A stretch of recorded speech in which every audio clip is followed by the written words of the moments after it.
Bonjour, vous écoutez le podcast de Virage. On vous donne des pistes pour aller de l'avant et ça se fait parfois à contre-courant. Si face à un problème, quel qu'il soit, vous vous êtes déjà dit « j'ai tout essayé, rien ne va, je ne sais plus quoi faire », alors vous êtes au bon endroit. Je suis Marina Blanchard, psychologue, formatrice et fondatrice de Virage. Mon école s'inscrit dans la lignée de celle de Palo Alto, c'est-à-dire de la thérapie brève. Et je suis Peggy Van Lierde, chef d'entreprise, journaliste et coach en développement personnel. Ensemble, nous vous proposons des réflexions pour avancer autrement. Nous revoilà pour ce podcast promis d'ailleurs, sur les émotions bloquantes et les émotions mobilisantes. Parce qu'effectivement, les émotions, on l'a vu, elles ont une utilité, elles nous font bouger ou au contraire, elles ne nous font pas bouger. Et ce qui va peut-être être intéressant, c'est de voir comment certaines émotions nous maintiennent finalement dans un cercle vicieux où on est enfermé et où on souffre. Et puis voir du coup comment avec d'autres émotions on va pouvoir sortir de ce cercle vicieux, de cet enfermement. Et le premier exemple, c'est celui de la lutte vaine. Ça vous est peut-être déjà arrivé d'avoir ce sentiment de lutter contre quelque chose, mais qui finalement, quels que soient les arguments amenés ou la manière dont ce combat sera mené, est un combat déjà perdu d'avance. Alors un exemple très concret, ça peut être celui du rôle qu'on a dans une entreprise. Voilà, je travaille comme employé dans une banque, par exemple. Ce boulot me convient au départ, et puis au fur et à mesure des années, je me rends compte que je ne suis plus tout à fait en phase ou en accord avec l'ensemble des valeurs de mon entreprise. Et j'essaye d'amener plein de changements. Par exemple, je pense tout ce qui est développement durable, amener le recyclage dans l'entreprise, amener le fait qu'on va plus utiliser de gobelets en plastique, mais qu'aujourd'hui chacun va arriver avec sa tasse. Et en fait, on n'a pas du tout de répondant. Et ça peut être terriblement épuisant de mener ce combat, en fait. C'est un peu cette idée de frapper dans un mur au point nu, parce qu'on n'a pas les moyens de faire changer ça. Et donc, on tape dans le mur et notre poing commence à saigner, on continue à taper. Et donc, la souffrance, elle n'est pas du tout dans l'entreprise, mais elle est chez la personne qui est très en colère. Et c'est un peu l'émotion qui, du coup, sous-tend cette lutte. D'ailleurs, la lutte, souvent, c'est la colère, nous amène à lutter. Et donc, cette colère nous bloque. Enfin, on la rumine chez nous, on revient, on essaie de mettre d'autres choses en place, etc. Et donc, on se retrouve un peu dans ce cercle vicieux où je suis en colère, donc je lutte, j'ai pas d'écho positif de ma lutte, et donc je suis encore plus en colère, et donc je lutte encore davantage, et je m'épuise là-dedans, je me blesse, je m'épuise. Et il n'y a pas de répondant, parce que même si j'arrive à traverser cette colère ou à l'exprimer plus ou moins positivement, dans le cas concret ici d'une entreprise qui a des valeurs bien cadrées, qui collent plus à mes propres valeurs, c'est pas parce que moi j'ai envie de changer quelque chose dans l'entreprise que ça changera forcément. Pour certaines personnes, pourtant c'est comme si c'était vital de s'accrocher à cette lutte et de la poursuivre. Et puis à un moment donné, ils sont complètement démolis et viennent en coaching, en recherche de pistes et de solutions. Et ce que nous, on va pouvoir alors explorer comme piste et comme solution, justement, c'est de voir s'il n'y a pas une autre émotion qui se cache derrière cette colère et qui, au contraire de continuer à alimenter cette lutte qui est vaine et ce combat qui est épuisant, peut en fait permettre autre chose et donc de vivre la situation autrement. Quelque part, il faudra aller voir auprès de la personne si c'est de la tristesse qui est derrière cette colère, si c'est de la peur, parce que du coup, en fonction de ce qui est présent chez elle, donc c'est pas évidemment nous comme coach qui allons inventer l'émotion, donc on va aller vraiment chercher ce qu'il y a derrière cette colère, et si c'est la tristesse, on va travailler effectivement sur un deuil, un renoncement. Et si jamais c'était de la peur plutôt, la peur de participer à une entreprise qui pollue, ça peut être alors, la peur nous permet de nous protéger, donc ça va être de partir plutôt. Le deuil, ça pourrait être de se dire, j'aime mes collègues, j'aime bien mon boulot, mais je dois faire le deuil que la boîte où je travaille, elle ne répond pas à mes critères écologiques, par exemple. Mais si c'était plus la peur, ce serait plutôt, tant pis, je renonce en partant. Et je quitte pour me protéger. Je ne veux pas participer à quelque chose qui ne me convient pas du tout, etc. Donc on va aller chercher l'émotion et donc effectivement construire vraiment avec la personne, le coacher, la réponse qui sera la meilleure pour lui en fonction de ses émotions à lui, en utilisant du coup comme levier des émotions qui sont peut-être en sourdine, cachées derrière une énorme colère.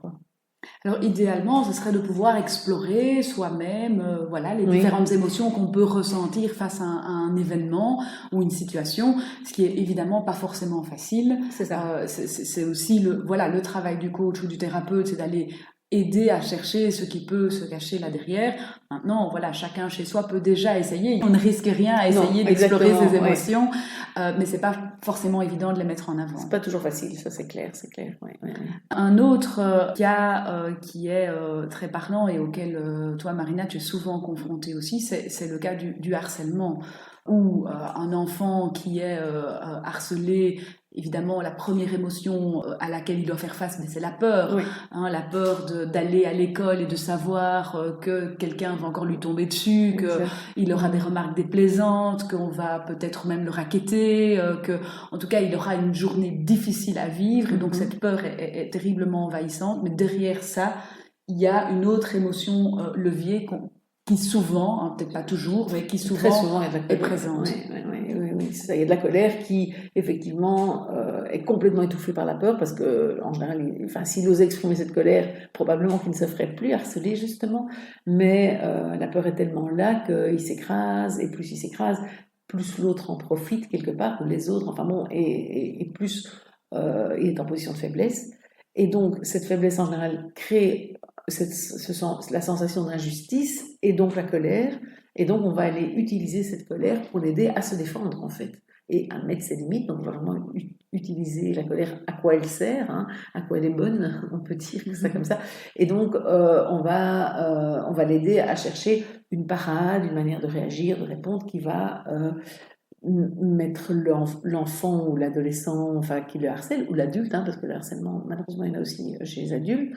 Et donc, ça va mettre le collègue qui harcèle en difficulté en répondant d'une manière beaucoup plus euh, percutante, je dirais, que par la peur, et qui fait que ça devient presque dangereux de venir nous embêter, de venir ennuyer cet enfant-là, il peut se défendre. Et à partir du moment où il peut se défendre, bah, c'est plus la même chose du tout. C'est souvent moins amusant pour la personne qui harcèle. Dans les burn-out, souvent aussi, on a des situations où la personne se retrouve en burn-out parce qu'elle est très sollicitée, en général parce qu'elle veut bien faire, elle veut faire beaucoup de choses bien, elle est parfois perfectionniste, donc on lui confie du coup beaucoup, de plus en plus elle répond aux sollicitations et même parfois se propose, hein, parce que les personnes qui ont des burn-out disent oui, c'est même moi qui me suis proposé, enfin voilà. Ils font ça souvent parce qu'il y a la peur de décevoir, la peur de ne pas bien faire, et donc le problème, c'est qu'en ayant peur de décevoir et de ne pas bien faire, ben, ils se mettent au service du coup de l'entreprise, des collègues, etc. Ou des enfants, hein, ou du conjoint, enfin, selon le contexte. Et donc, ils sont de plus en plus sollicités. Et donc, quelque part, là aussi, on va aller chercher la colère qui va permettre de mettre ses limites. Parce que souvent, il y a une colère. Il y a, en fait, mes collègues, ils comptent tous sur moi, donc ils font pas leur partie. Mais la colère est en sourdine par rapport à la peur de ne pas être une collègue gentille, serviable, et donc, ou efficace simplement. Et donc, on va aller chercher cette colère, pardon, pour permettre à la personne de doucement remettre ses limites pour se faire respecter et regagner du terrain quelque part pour elle-même, quoi. Et donc c'est vrai que peut-être vous reconnaissez dans ce genre de situation où vous acceptez des choses avec lesquelles vous n'êtes pas d'accord, souvent par peur du regard de l'autre, voilà, qui peut être coloré de différentes manières. Et à ce moment-là, c'est peut-être intéressant de vous dire, bah, est-ce que c'est juste pour moi en fait?